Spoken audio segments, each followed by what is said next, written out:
And first, Scott Roth of the Manhattan Institute questions what your tax dollars are really paying for. But David Callahan of Demos says there's only so much wasteful spending that can be cut. Diana, first to you. How in the world can this happen? I mean, how does Medicare not know what in the world they're paying for?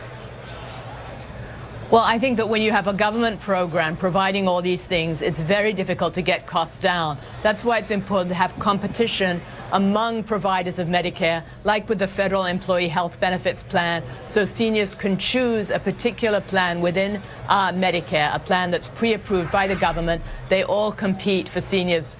They all compete for seniors' business. That would get costs down. We also need to cut costs of other government programs. Government spending has risen from an average of 20% of GDP up to 25%. It's absurd that we're talking about increasing taxes with the fiscal cliff without talks of cutting spending throughout the government, like $12 billion a year for green energy programs.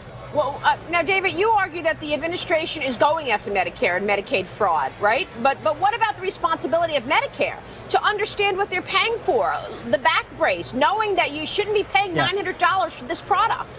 Yeah, that's crazy. And, it's crazy. You know, the president's latest proposal, by the way, includes $300 billion in cuts to Medicare over the next decade. I also want to correct something that Diana said, you know, that we're not going after cutting spending. In fact, last year, Congress enacted $1.5 trillion in spending cuts, which is about half of what that Simpson-Bowles Commission called for. So Congress has made some big steps here. Finally, I just want to flag the biggest, not enough, you know, the juiciest target here is security spending. President Obama proposes to spend $8 trillion on defense spending over the next decade.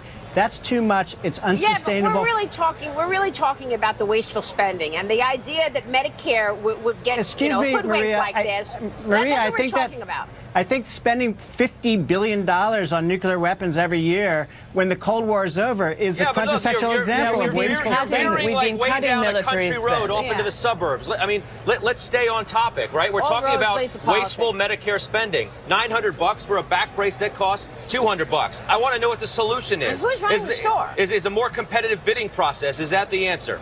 The industry seems to think it's not. Well, I definitely think it is, because if you look at LASIK eye surgery, you look at cosmetic surgery, these are things where people pay out of their own pocket. Guess what? The costs have been steadily declining.